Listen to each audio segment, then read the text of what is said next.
Perhaps you've been on social media this week, or perhaps you were listening to this fine radio program, and you heard President Trump pay a visit to a grocery store in Pennsylvania and help some of the customers in line pay for their grocery bills. Take a listen to this. Take the rest of it. Here, it's going to go down a little bit. It just went down $100. We'll do that for you from the White House, all right? Thank you. All right, bye. Nice seeing you, everybody. Beautiful. They're your kids? Yeah, they are.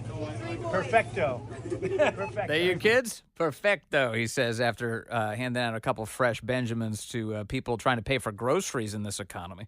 That store is called Sprankles Neighborhood Market. It's in Katanning, Pennsylvania, and this is audio of the proprietor of that store, the owner, Ryan Sprankles, giving President Trump a tour. Take a listen to this. Quite a store, isn't it? Yeah, we got it. It's funny. It's 10,000 square foot. We're up against 150,000 square foot monsters, okay. but we got to be efficient with what we got. That's what we say. We got to But be you have efficient. good with what we product, got. I can see it. We got a good product, and we got honestly the best crew in the world. We got So the how best do you crew. do against the big stores? How do you do? You know, I'm very proud because every year we've been up, except for the last 3 years because of this inflation. Yeah. It's exactly what you said. Inflation's The killing. prices are up, but our sales are down. So we've had to get super creative in how we use our space to try So to. prices go up and yet your sales are down. Yeah. Yeah. So it's been brutal just to try to. Thankfully, I have a great crew, great staff, my family. We work How long together. has this been open? We've been in business 25 years. Wow. They've been in business 25 years, Sprankles Neighborhood Market. The owner, Ryan Sprankles, joins us on the phone right now. Ryan, good to have you with us, sir. Hey, thanks for having me. Let me just start from the top. And what is it like having the President of the United States stop by your business?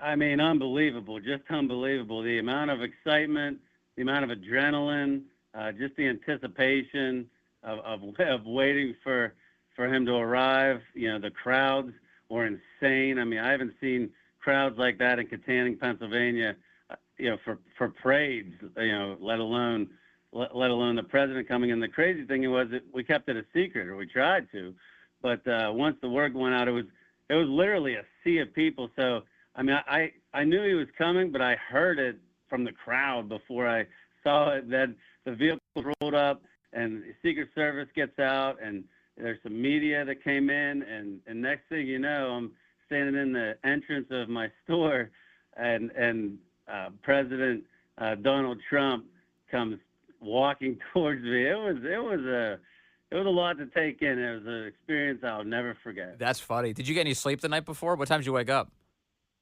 No, I'll be honest with you. I was stirring all night. You know, once Sunday it was confirmed that it was, you know, probably going to happen as long as everything stayed on schedule. Yeah. And so it was just, you know, just the anticipation of waiting for it. I mean, I couldn't sleep. That's pretty cool. Did the crowd buy stuff at your store? All those people that gathered to see the president, did they become customers?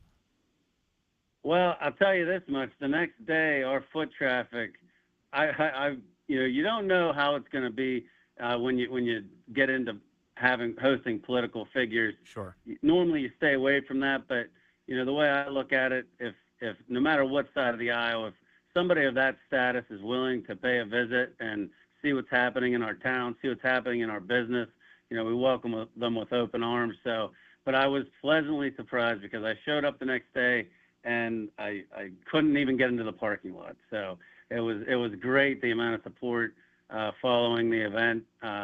People just coming and wanting to support us. Yeah. You know, they're very thankful. Even Democrats, longtime Democrats that I know very well, you know, they definitely, they texted, they came to the store, you know, they messaged me on Facebook and just let me know, hey, you know, we might not agree with President Trump's views, but we appreciate, you know, you bringing somebody like that to our town and letting somebody know, you know, that we're here and what our issues are. So they're very thankful for that. I mean, the town is a town of 4,500 people, so it's a very small town. I love that.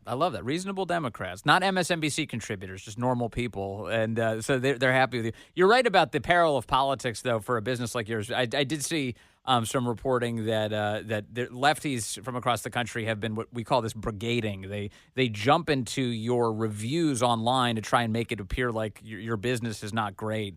So that must be annoying to have to deal with that. Well, I just got off the phone with my brother Doug, and he's been monitoring. I've been trying to catch up on some of my work in the stores today. Obviously I got a little behind with what happened, but he's been monitoring our social media and our emails through the store today. And actually, it's kind of, to your point, that's exactly what happened. There was a couple instances of people that got on and through basically false statements and just came up with on phony accounts just for backing our business. And he kind of challenged them at first, and then once he realized what it was, then he had them reported. But it's unbelievable. Yeah. I'd never heard of that before. And he said that thankfully he caught it, because these people were just terrorizing us with no repercussions, or they're just, it's horrible. If I had to make a living doing that, I would not want to make a living doing that. I don't care what somebody was paying me. I don't care how much attention I was getting. No, that's just a terrible way to live. It's soulless. It's totally soulless to do something like that to a small business. Ryan Sprankles, has it been more than criticism? Have they done? They haven't done anything else more awful than that, have they? No. You know what? They haven't. It's all just been verbal, online, basically. Good. Kind of gutless, which I'm glad. Yeah. We have a small town, and we have a very tight knit community. If you and I were in the front of my store, I'd probably be able to recite by name 6 out of 9 or 10 people that came through the door, or have some kind of relationship with them. It's a very close-knit community. We definitely look out for one another. So if any of those people were courageous enough to get radical, they would instantly be removed from the premises. Good for you. There wouldn't even be. Yeah. That's smart. So let me ask you about the grocery store business, because I feel like it's been maligned a lot lately by Kamala Harris specifically. She says that grocery stores are robbing people blind, that they're just making up the prices. They decided to wait until 3 years into the Biden administration. As soon as Biden becomes president, all the grocery stores, they all got together and they said, we're going to hurt people. Here's Kamala recently declaring that she's going to tackle what she accidentally referred to as price gauging. And I will work to pass the first ever federal ban on price gauging on food. My plan will include new penalties for opportunistic companies that exploit crises and break the rules. Okay, so she says you're driving up the grocery store, grocery prices artificially. What's really happening, Ryan? Well, she obviously hasn't run a grocery store or managed a grocery store in her life, because there's so much competition. The grocery industry, for people that know about the grocery industry, it is razor thin margins. We're working on, if we do a great job throughout the year, we're looking at 1.5% profit. It's a thin margin, and there's so much competition. But the dollar stores, the Walmarts of the world, the Aldis of the world, the local chains, the small stores like ours, the super centers. There's so many people. There's so many different stores that are trying to get the same dollar from the same people, especially in small towns, but in every town, every city. There's so much competition that nobody could ever get away with doing that. You would put yourself out of business. The idea is to create as much value to the customer as possible and create that loyalty so that they shop for all their groceries at your store, so that you can continue to grow or at least maintain and get better. So for somebody to say, even they can say whatever they want to say, but the reality is you can't gouge, because they're just going to go to the next door. Yeah. Everybody in the industry keeps the prices as low as possible because you can't afford not to. So the industry corrects itself. That's just wild to hear that. So another Ryan, thing, that I heard about her. I'm sure you've went over it a million times, but I just recently heard about her giving offering to give $50,000 out to startups. Well, that's ridiculous too. I hope everybody realizes that just to pay for an entrance of a building to your business is probably more than $50,000. So she's literally just throwing away our tax money so that people can, it's not viable. It's not. You can't live on that. You should be much better off doing what President Trump plans to do, lowering the corporate tax rate, which people think of corporate tax rate lowering as big corporations, but in reality, we're corporations.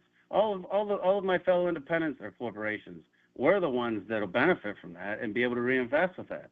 We don't need $50,000. We need lower taxes. Yeah, it's remarkable. In the time that she and Joe Biden have been in office, these last 3.5 years, is there any category of grocery that you're the most surprised by? That are like, wow, the prices on this have really gone up. It's unbelievable. I mean, definitely eggs. Eggs are absolutely ridiculous. I mean, it's a staple item in most homes. It's one of our highest volume items. It's an item that normally we use as a loss leader to get people to come to the store. We usually price it below our cost to get people to come to the store, but they're up 54% since they took office. So, I mean, what do you do? What do you do with that? Like, how do you do that? So we've had to just lower our margins to basically nothing and use it as a loss leader every day just to stay competitive. But it used to be an item that we could price reasonably, make decent profit on, and then use one or two varieties or sizes to draw people into the store. But now we just have them, and we're not making anything off of them. It's insane. Yeah, and you don't sell all the eggs, do you? I mean, people, I don't know. When I shop for eggs, I do what my parents taught me. You pop open the box, you look, see, make sure they're whole, they're not cracked. So you must have some loss too, just like eggs that never actually get sold.